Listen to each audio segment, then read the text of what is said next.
Okay, let's dive right into this explainer. Today, we're talking about how to transform literal kitchen scraps into a perpetual, endless supply of green onions.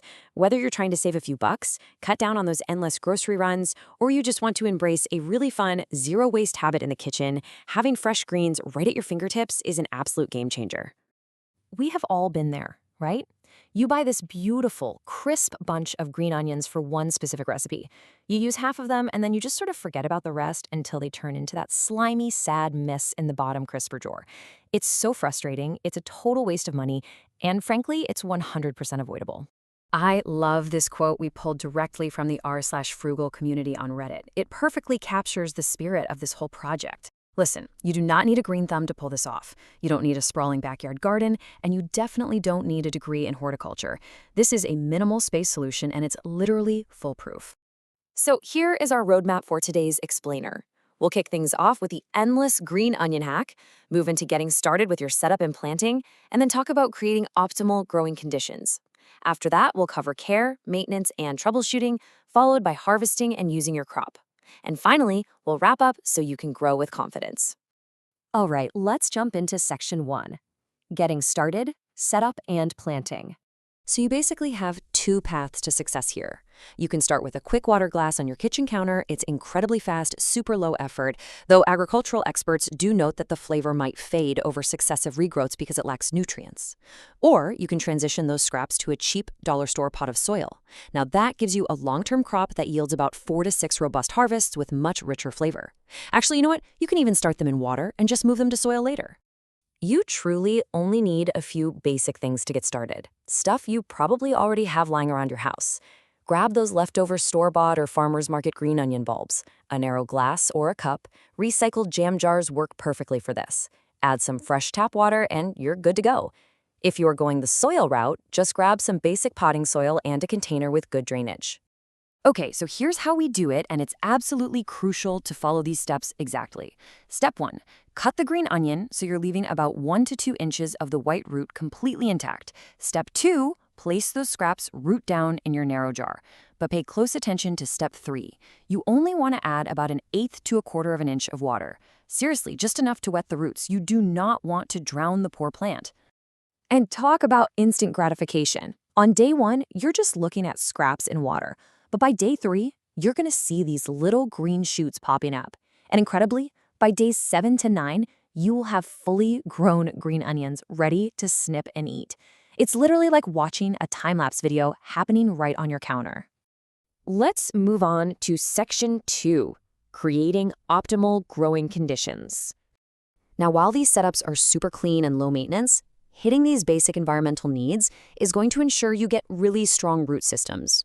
They absolutely love natural sunlight on a windowsill. However, make sure the roots themselves are protected from that direct, harsh, baking sun. And remember, keep that shallow water level nice and constant.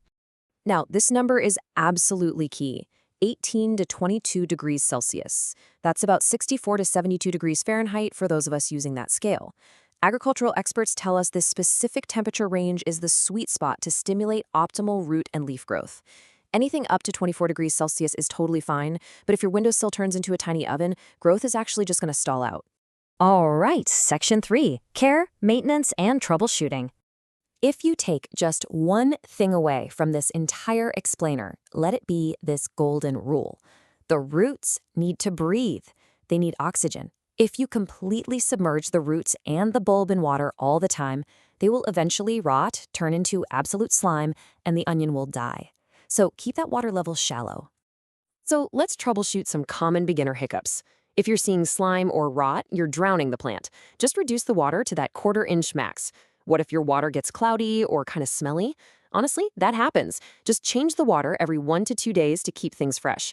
And if your plant just completely gives up and stops growing, check the heat. Temperatures over 30 degrees Celsius or 86 degrees Fahrenheit will shut down the plant's growth cycle entirely. Just slide it over to a cooler spot. Section 4, harvesting and using your crop. Now for the fun part, the reward. When they reach a good height, anywhere from 8 to 24 inches is great. It's time to harvest. But whatever you do, don't pull the whole bulb out. You just want to snip the green portion about 1/2 inch above the base. Trimming them slightly above the root base leaves the plant with enough structure to immediately kickstart its next growth cycle. Now, sometimes these guys take off like wildfire and grow way faster than you can actually eat them. If that happens, this storage method guarantees they stay super crisp. Just pat the cut greens dry, cut them in half to fit your container, and wrap them in dry paper towels to soak up any ambient humidity. Toss them in a Ziploc bag, label it with the date, and pop them in the fridge. Perfect for your next meal. Having fresh herbs on demand is, for sure, going to elevate your weeknight dinners. Whether you're whipping up a quick bowl of ramen, making a rich, slow-cooker turkey chili, or frying up some potato cakes, a fresh garnish of homegrown green onions adds this beautiful pop of color and a sharp, delicious flavor. Plus, you grew it yourself for free. How cool is that? Finally, Section 5. Wrapping up, grow with confidence. Okay, let's lock in these final takeaways. By simply saving an inch of root that you were just going to toss in the trash anyway, you are adopting a seriously rewarding habit. It saves cash, slashes your food waste, and it takes virtually zero space. Start in water for that super quick win, and if you want a longer-lasting relationship with your veggies, just move them to soil for 4 to 6 robust harvests. Anyone can do this.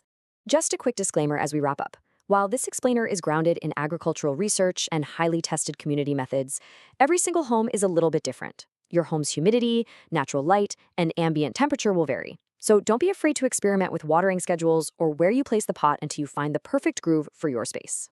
Which brings us to our final thought. Once you master green onions, a whole new world opens up. You might want to try regrowing celery, leeks, or even lettuce using this exact same water glass method. So think about it. What kitchen scrap are you going to try regrowing first? Let us know your plans and share your experiences down in the comments. Thanks so much for tuning in to this explainer, and happy growing.